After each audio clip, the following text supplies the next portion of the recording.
Bonjour, bienvenue sur Me for You, mon expérience au service de votre choix. 3 mots empêchent votre succès. Premier mot, essayez. Petit test. Un jour, quelqu'un a mis un stylo par terre, en fait voulait illustrer la puissance du mot essayer, enfin du verbe. Et a placé un stylo par terre et m'a dit « ramasse le stylo ». J'ai ramassé le stylo, remets le stylo par terre. Mets le stylo par terre. Maintenant, essaie de ramasser le stylo. Alors j'ai tendu la main, j'ai fait comme ça.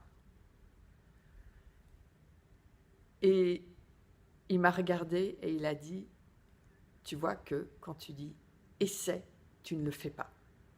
Et ça a été énorme pour moi. Ça a été une énorme révélation. La plupart des gens à qui je le fais maintenant, pour illustrer l'importance d'arrêter finalement d'utiliser ce mot, c'est qu'ils font, la deuxième fois, ils font comme ça.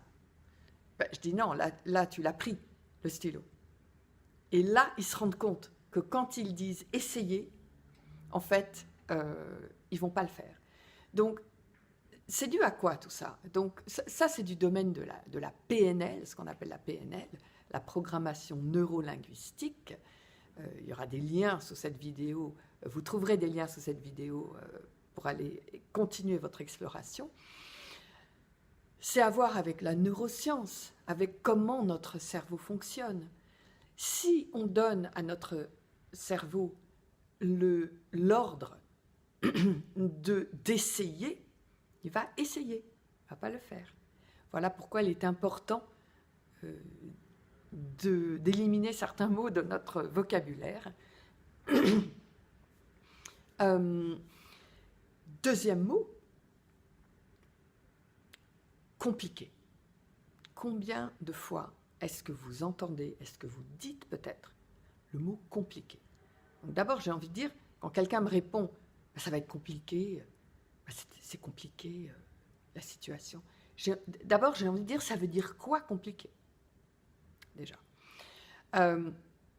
Donc, une des autres règles de notre cerveau, du fonctionnement cérébral, j'ai lu un livre qui s'appelle « La réponse » un jour, et en fait, l'auteur décrit le cerveau comme un navire, et que le cerveau conscient, qui représente seulement qui est responsable de seulement 4% de nos actions, est le capitaine du navire. Et le cerveau inconscient, c'est la salle des machines. Donc c'est le cerveau inconscient qui fait l'action. Et vous allez me dire, ça sert à quoi le cerveau conscient? Ça sert à beaucoup de choses, des choses clés. Même si c'est 4%, si on ne fait pas ces 4% correctement, on ne va pas y arriver. Donc, prendre des décisions, évaluer, donner l'ordre. Et donc, c'est notre responsabilité de formuler les ordres de manière à ce que l'inconscient comprenne. Qu'est-ce que l'inconscient comprend? Des choses très précises. Des questions, notamment en recherche de solutions, quand vous êtes en recherche de solutions, les questions commençant par comment, qu'est-ce qui, qu'est-ce que. Le cerveau ne peut pas gérer le oui-non. Donc, est-ce que c'est vrai? L'inconscient ne pourra pas vous aider, parce que ça, c'est pas créatif. Le cerveau est créatif, l'inconscient en particulier. Donc, quand vous dites à votre cerveau « c'est compliqué », il va devoir déjà matcher, faire correspondre cette croyance, parce qu'en fait, avec nos mots, on crée aussi nos croyances, d'où l'importance du vocabulaire. Donc, une fois que cette croyance est faite, est créée par nous, n'est-ce pas, par notre conscient, que c'est à nous de choisir comment nous parlons. Donc, nous avons dit c'est compliqué. Ça veut dire que il va falloir maintenant, notre cerveau est ainsi fait, qu'il va devoir faire correspondre cette croyance à notre réalité. Donc, qu'est-ce que l'inconscient va faire? Va chercher, seconde par seconde, va scanner pendant notre journée les choses les plus difficiles et les chemins les plus difficiles pour que ça corresponde à notre réalité, à notre croyance. Donc, les mots transforment nos croyances, transforment nos actions et donc transforment les résultats, c'est-à-dire notre vie, notre expérience. Qu'est-ce qu'on peut faire à la place de ça? Qu'est-ce qu'on peut dire? On peut dire, par exemple, devant une situation difficile, ou, enfin, pour laquelle on ne voit pas de solution immédiate, c'est de dire « je trouve toujours la solution ». D'ailleurs, quand on regarde sa vie, finalement, on trouve toujours la solution. Moi, ce que je me dis, lorsque je suis bloquée, je prends quelques secondes et je me dis « je sais exactement ce qu'il faut faire », même si ce n'est pas vrai. Il faut un peu bluffer aussi. Il faut parler à son cerveau, à son inconscient. Et en tout cas, en disant « je sais exactement ce qu'il faut faire », on change notre croyance. Et donc, on se met dans une énergie haute. On permet à notre inconscient de devenir créatif. Nous sommes des êtres de création. Troisième mot, lutter. Mère Teresa a dit un jour, « Ne m'invitez pas à des manifestations contre la guerre. Je ne viendrai pas.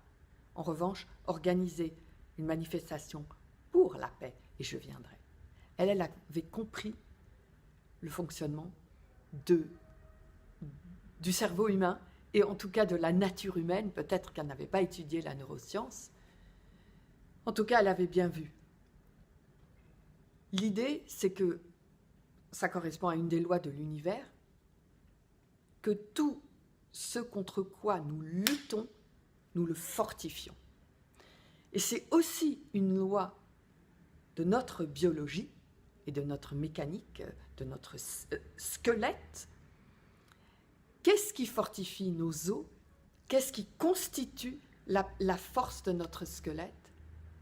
C'est la marche, c'est la course, c'est le mouvement, c'est les chocs, n'est-ce pas, de la marche, des pieds qui touchent le sol. C'est quand on court, la même chose en mieux, en mieux pour prévenir l'ostéoporose. Et là, vous pouvez aller faire des recherches. Moi, je l'ai appris en faisant des recherches sur la course, en fait, car je cours. Et donc, je me suis dit, finalement, est-ce que c'est bon pour moi? Alors, on entend plein de choses, c'est mauvais, etc. En fait, le mouvement, la marche,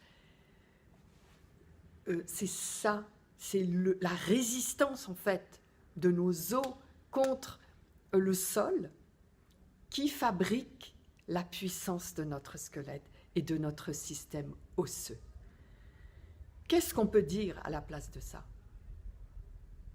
J'ai toujours l'image d'un mur et on lutte, alors on se tape la tête contre le mur, on va toujours dans le même sens, on cherche toujours la solution sur le mur. Et en fait, il faut s'arrêter à un moment et dire « Attends, qu'est-ce que je veux ?» Et donc, on se crée l'image de ce qu'on veut et ensuite, on se concentre là-dessus et on porte son énergie créatrice vers cette chose que l'on veut ou cette chose vers laquelle nous tendons. Donc, le mur, finalement, on s'en fiche complètement.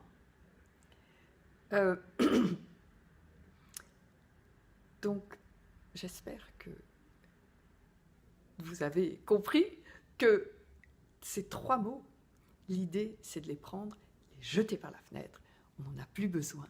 Et je vous invite à décider bien en amont, c'est-à-dire à partir de maintenant, de décider dans ces trois cas, qu'est-ce que vous allez dire à la place.